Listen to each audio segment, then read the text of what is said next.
Ketemu lagi dengan saya Dovan Junior. Kali ini kita akan bahas kerset kadal duri, crocodile skin. Mungkin banyak teman-teman yang sudah mencoba pelihara kadal duri tapi selalu mati. Nanti kita akan bahas masalah untuk setting kandang, pakan, sexing, dan lain-lain. Kita kupas habis mengenai semua tentang kadal duri. Sebelum kita membahas kadal duri lebih lanjut, kita harus tahu habitat kadal duri di alam itu seperti apa.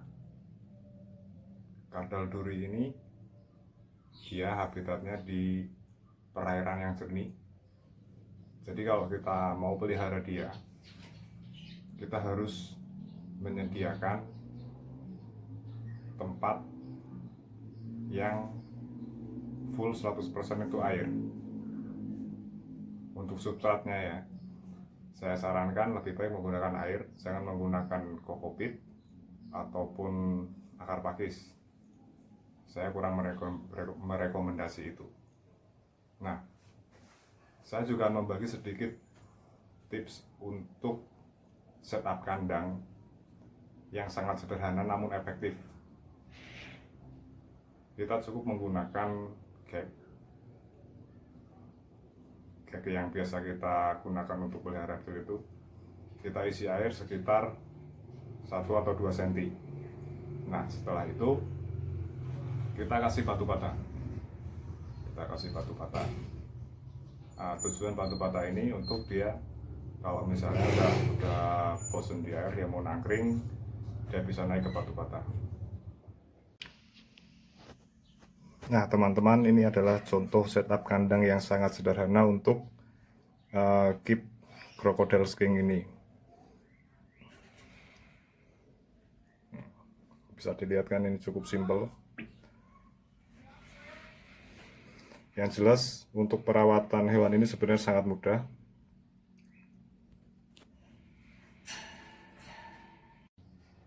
Untuk perawatan hewan ini sebenarnya cukup sangat mudah sekali. Yang jelas untuk hewan ini, untuk crocodile skin ini, dia tidak perlu dijemur ya, karena dia sangat tidak kuat terhadap panas.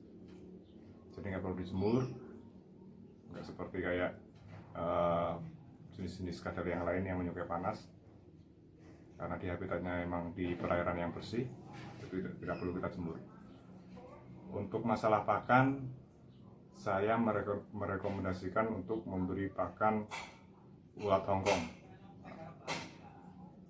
Jangan menggunakan cangkrik, karena banyak kasus seandainya cangkrik itu tidak habis dimakan, itu nanti malah cangkrik tersebut menggerogoti badan dari crocodile skin ini. Jadi itu bahaya. Kalau kita memberi feedingnya itu terlalu berlebihan cangkrik, biasanya kan nggak habis. Nah itu malah nanti bisa gigitin badan crocodile skin ini. Kalau untuk masalah sexing itu juga sebenarnya sangat simpel, membedakan antara jantan dan betina crocodile skin ini. Nah, untuk membedakan jantan dan betina bisa kita lihat dari kaki belakang. Ini adalah kaki belakang dari crocodile skin jantan. Terlihat kan ada sisik-sisik tebal di bagian jari telapak kaki. Nah, ini jantan.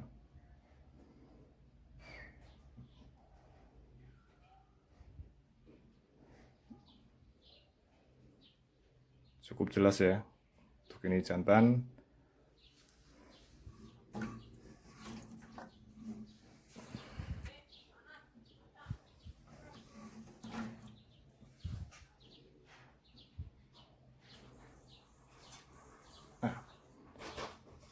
Ini betina. Bisa dilihat kan tidak ada sisik kaki yang tebal di bagian telapak. Di bagian jari-jarinya itu halus. Ini betina.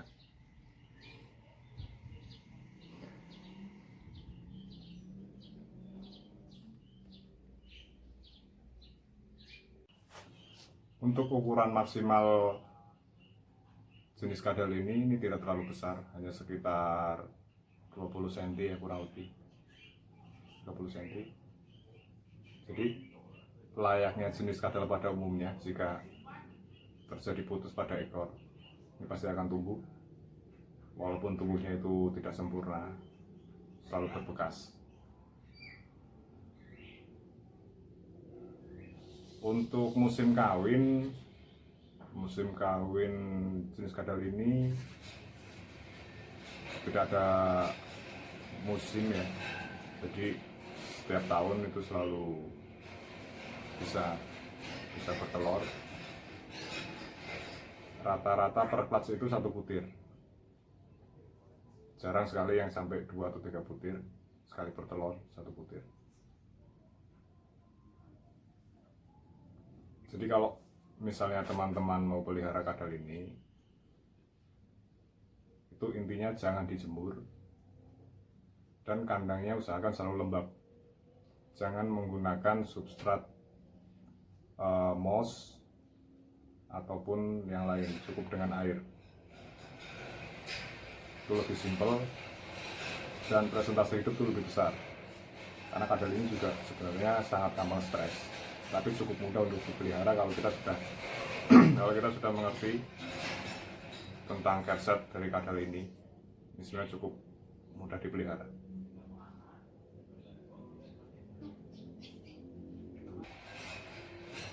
Oh ya, untuk jenis dari kadal duri ini di Indonesia ada 2 ya, ada 2 subspesies ya. Ini yang saya pegang, ini yang mata merah, jadi bagian kelopak di matanya itu berwarna orange. Yang satu lagi ada yang berkelopak mata itu warnanya hitam. Itu penyebarannya juga sama di Indonesia bagian timur, di Papua khususnya.